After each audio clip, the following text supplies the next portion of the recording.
வணக்கம். அக்னி எஃப்எம்மின் காலை நேர பிரதான செய்திகள். விரிவான செய்திகளில் முதலில் தலைப்புச் செய்திகள். கடுமையான வெப்ப அலைக்கு மத்தியிலும் பிரம்மாண்ட இறுதி ஊர்வலத்துடன் நிறைவடைந்தது சுவிஸ் யோடலிங் திருவிழா. அயர்லாந்தின் கைகளில் ஐரோப்பிய ஒன்றியத்தின் தலைமை பொறுப்பு. சுவிட்சர்லாந்துடனான முக்கிய கொள்கைகளிலும் பெரும் மாற்றம். இலங்கை ரூபாவின் மதிப்பு 8% வீழ்ச்சி. இந்தியாவில் அமோனியா வாயு கசிவு விபத்தில் பலியானோரின் எண்ணிக்கை 16 உயர்வு. 1430 உயர்ந்தது வெனிசுவேலாவின் இரட்டை நிலநடுக்கங்களில் உயிரிழந்தவர்களின் எண்ணிக்கை.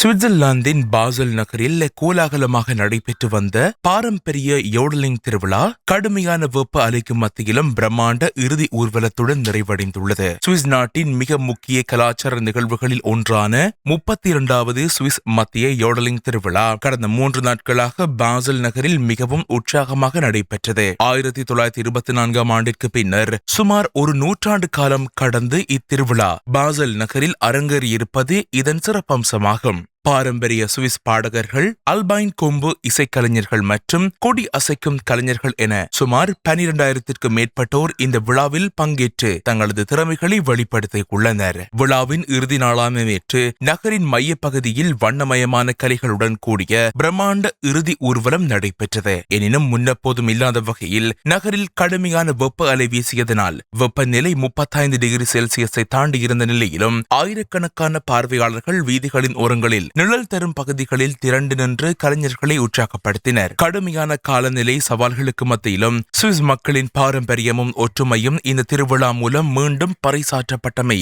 குறிப்பிடத்தக்கது. ஐரோப்பிய ஒன்றிய கவுன்சிலில் சுழற்சி முறை தலைமை பொறுப்பை அயர்லாந்து ஏற்க உள்ள நிலையில் சுவிட்சர்லாந்தின் பொருளாதாரம், பாதுகாப்பு மற்றும் போக்குவரத்து உள்ளிட்ட முக்கிய துறைகளில் பெரும் தாக்கத்தை ஏற்படுத்தும் என எதிர்பார்க்கப்படுகிறது. ஐரோப்பிய ஒன்றியத்தின் சுழற்சி முறை தலைமை பொறுப்பை அயர்லாந்து இந்த வாரம் ஏற்க உள்ளது. ஐரோப்பிய ஒன்றியத்தில் சுவிட்சர்லாந்து அதிகாரப்பூர்வமான உறுப்பினராக இல்லாவிட்டாலும் அயர்லாந்து முன்னெடுக்கவுள்ள புதிய கொள்கைகளுக்கு சுவிட்சர்லாந்திற்கும் நேரடியாக பொருந்தக்கூடிய பல முக்கிய அம்சங்களை கொண்டுள்ளன. பொருளாதாரத்தை பொறுத்தவரை ஐரோப்பிய ஒற்றை சந்தைக்குள் உள்ள வர்த்தக தடைகளை நீக்க அயர்லாந்து தலைமையிலான கவுன்சில் திட்டமிட்டுள்ளது. அதேவேளையில் ஐரோப்பிய தயாரிப்புகளுக்கு மட்டும் முன்னுரிமை என்கின்ற கொள்கையையும் வலுப்பெற்று வருவதனால் இந்த ஒற்றை சந்தையில் சுவிஸ் நாட்டு பொருட்களுக்கான இடம் என்னவாக இருக்கும் என்பது குறித்து முக்கிய பேச்சுவார்த்தைகள் நடைபெறவுள்ளன. பாதுகாப்பு மற்றும் குடியேற்ற விவகாரங்களை பொறுத்தவரை ஐரோப்பிய எல்லை பாதுகாப்பு முகாமையான ஃப்ரோன்டெக்ஸ் அமைப்பு விரிவுபடுத்தும் திட்டம் முன்னெடுக்கப்படவுள்ளது. ஷெங்கன் ஒப்பந்தத்தில் அங்கம் வகிக்கும் சுவிட்சர்லாந்து இந்த பாதுகாப்பு விரிவாக்கத்திற்கு ஆதரவளிக்கும் என தெரிகிறது. மேலும் ஐரோப்பிய ஒன்றியத்தின் புதிய தஞ்சம் மற்றும் குடியேற்ற ஒப்பந்தத்தை முழுமையாக செயல்படுத்தவும் அயர்லாந்து திட்டமிட்டமை குறிப்பிடத்தக்கது. அமெரிக்காவிடமிருந்து அதிநவீன F-35 போர் விமானங்களை வாங்குவதற்காக சுவிட்சர்லாந்து அரசு சுமார் 500 மில்லியன் சுவிஸ் பிராங்க் மதிப்பில் முன்கூட்டிய அட்வான்ஸ் தொகையை செலுத்தியுள்ளது. சுவிஸ் ராணுவ பாதுகாப்பு துறையின் கொள்முதல் பிரிவான ஆர்மசுயில் அமைப்பின் இயக்குனர் உர்ஸ் லோஹர் இந்த அதிரடி தகவலை வெளியிட்டுள்ளார். சுவிட்சர்லாந்து பாதுகாப்பு படைக்கு என அமெரிக்காவின் லாக்ஹீட் மார்டின் நிறுவனத்திடம் இருந்து 30 F-35 ரக போர் விமானங்களை வாங்க ஒப்பந்தம் செய்யப்பட்டுள்ளது. இதற்காக 2026ஆம் ஆண்டிற்கான முழுமையான தவணை தொகையான 500 மில்லியன் சுவிஸ் பிராங்கை திட்டமிட்ட காலத்திற்குள் முன்னதாகவே அமெரிக்காவிடம் சுவிட்சர்லாந்து ஒப்படைத்துள்ளதாக செய்திகள் வெளியாகியுள்ளமை குறிப்பிடத்தக்கது. அமெரிக்க டாலருக்கு நிகரான இலங்கை ரூபாயின் மதிப்பு நடப்பு ஆண்டில் 8% வீழ்ச்சியடைந்துள்ளதாக இலங்கை மத்திய வங்கி உறுதிப்படுத்தியுள்ளது. உலகளாவிய பொருளாதார நிச்சயமற்ற தன்மைகளுக்கு மத்தியில் சர்வதேச சந்தையில் அமெரிக்க டாலரின் மதிப்பு தொடர்ந்து வலுவடைந்து வருகிறது. இதன் நேரடி தாக்கமாக ஆசிய பிராந்திய நாடுகளில் நாணய மதிப்புகள் சரிவை சந்தித்து வரும் நிலையில் இலங்கை ரூபாயின் மதிப்பும் இந்த ஆண்டில் 8% வரை வீழ்ச்சியடைந்துள்ளது. நேற்றைய நிலவரப்படி கடந்த வெள்ளிக்கிழமை வர்த்தக முடிவில் அமெரிக்க டாலரின் கொள்வனவு விலை 332 ரூபாய் 22 சதமாகவும் விற்பனை விலை 341 ரூபாய் 87 சதமாகவும் காணப்பட்டது. இலங்கை ரூபாயின் தற்போதைய பெறுமதி வீழ்ச்சியானது 2022ஆம் ஆண்டில் ஏற்பட்ட கடுமையான வீழ்ச்சியிலிருந்து முற்றிலும் வேறுபட்டது என இலங்கை மத்திய வங்கி ஆளுநர் கலாநிதி நந்தலால் வீரசிங்க கடந்த மாதம் தெரிவித்திருந்தார். இம்முறை வீழ்ச்சியானது உள்நாட்டில் தவறான நிர்வாகத்தினால் அல்லாமல் உலகளாவிய சூழல்களில் ஏற்படுத்தப்பட்டுள்ளதாகவும் அவர் குறிப்பிட்டார். கடந்த சில வாரங்களாகவே டாலரின் கொள்வனவு மற்றும் விற்பனை விலைகள் தொடர்ந்து அதிகரித்து வருவதாக நாணய மாற்று டீலர்கள் தெரிவித்துள்ளனர். உலக சந்தையில் ஏற்பட்ட மாற்றங்கள் ஒருபுறம் இருக்க, உள்நாட்டில் இறக்குமதிக்கான டாலர் தேவை அதிகரித்துள்ளதாகவும் இந்த வீழ்ச்சிக்கு மிக முக்கிய காரணமாக பார்க்கப்படுகிறது. இருப்பினும் பிராந்திய நாடுகள் பலவும் இதுபோன்ற நாணய மதிப்பு சரிவை எதிர்கொண்டு வருவதனால் நிலைமையை கட்டுக்குள் கொண்டுவர மத்திய வங்கி சர்வதேச வர்த்தக கொள்கைகளில் புதிய உத்திகளை கையாண்டு வருகிறது. குறிப்பாக டாலர் மீதான அழுத்தத்தை குறைக்க அண்டை நாடான இந்தியாவுடன் இருதரப்பு நாணய அடிப்படையிலான வர்த்தக பேச்சுவார்த்தைகளும் தீவிரப்படுத்தப்பட்டமை குறிப்பிடத்தக்கது.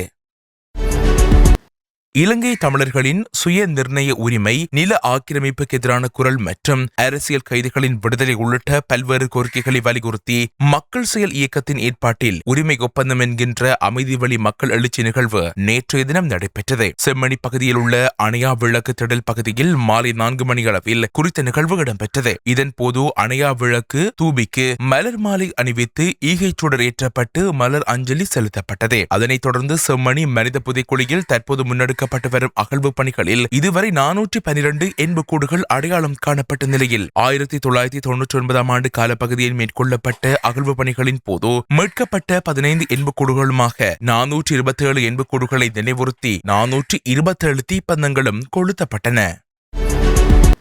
இந்தியா தமிழ்நாடு பெரியபாளையம் அருகே உள்ள கடல் உணவு பதப்படுத்தப்படும் தனியார் நிறுவனத்தில் ஏற்பட்ட அமோனியா வாயு கசிவு விபத்தில் ஏற்கனவே 15 பேர் உயிரிழந்த நிலையில் மேலும் ஒரு பெண் தொழிலாளர் நேற்று உயிரிழந்துள்ளார். ஏற்பட்ட திடீர் தொழில்நுட்ப கோளாறு காரணமாக நச்சுத்தன்மை வாய்ந்த அமோனியா வாயு கசிந்து இந்த விபத்து ஏற்பட்டுள்ளது. விபத்து நடந்த உடனே சம்பவ இடத்திலேயே சிலர் உயிரிழந்த நிலையில் நச்சு வாயுவை சுவாசித்து கடுமையாக பாதிக்கப்பட்ட பலர் அருகே உள்ள மருத்துவமனைகளில் அனுமதிக்கப்பட்டனர். அவர்களில் தீவிர சிகிச்சை பிரிவில் அனுமதிக்கப்பட்டிருந்த சிலரது நிலைமை மோசமடைந்ததை தொடர்ந்து தற்போது பலி எண்ணிக்கை 16ஆக உயர்வடைந்துள்ளதாக உள்ளூர் அதிகாரிகள் உறுதிப்படுத்திக் உள்ளனர்.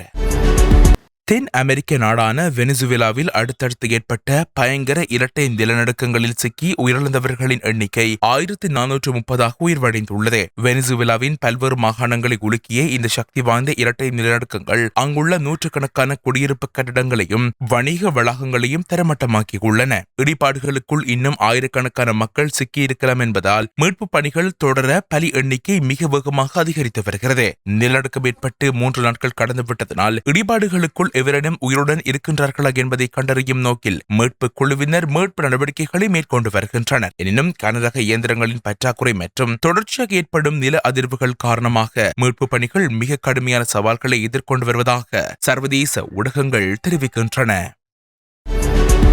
உலகளாவிய பாதுகாப்பு சவால்களுக்கு மத்தியில் நாட்டின் ராணுவ கட்டமைப்பை வலுப்படுத்துவதற்காக இங்கிலாந்தில் புதிய பாதுகாப்பு முதலீட்டு திட்டம் குறித்து தீவிர பேச்சுவார்த்தைகள் தொடங்கப்பட்டுள்ளன. இங்கிலாந்து பாதுகாப்பு அமைச்சகம் மற்றும் அந்நாட்டின் முன்னணி நிதி நிறுவனங்களுக்கிடையே இந்த உயர்மட்ட பேச்சுவார்த்தை லண்டனில் நடைபெற்று வருகிறது. மாறிவரும் உலக அரசியலின் சூழ்நிலைகள் மற்றும் நவீன வான் பாதுகாப்பு சவால்களை எதிர்கொள்ளும் வகையில் பில்லியன் கணக்கான பவுண்டுகள் மதிப்பில் புதிய ராணுவ தொழில்நுட்பங்களை உருவாக்குவதே இத்திட்டத்தின் முக்கிய நோக்கமாகும். விமானப்படை, கடற்படை மற்றும் சைபர் பாதுகாப்பு ஆகிய துறைகளில் இந்த முதலீடுகளை மேற்கொள்வது குறித்து அரசு தீவிரமாக பரிசீலித்து வருகிறது. இந்நிலையில் புதிய பாதுகாப்பு திட்டத்திற்கு எவ்வாறு நிதி அளிப்பது என்பது குறித்து ஒயிட்ஹால் அரசு அதிகாரிகளிடையே இந்த வாரமும் கடுமையான பேச்சுவார்த்தைகள் நீடித்து வருகின்றன. ஜூலை 7ஆம் தேதி துருக்கியில் நடைபெறவுள்ள நேட்டோ உச்சி மாநாட்டுக்கு முன்னதாக இத்திட்டத்தை வெளியிட உள்ளதாக இங்கிலாந்து அரசாங்கம் உறுதியளித்தமை குறிப்பிடத்தக்கது.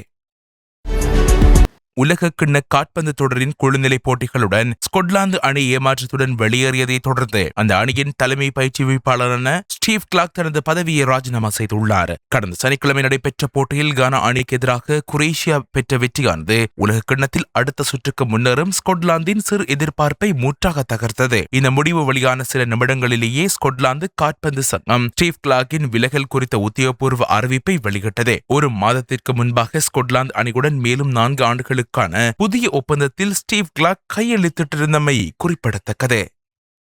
தொடர்ந்து மத்தியின் செய்திகளோடு இணைந்திருங்கள்.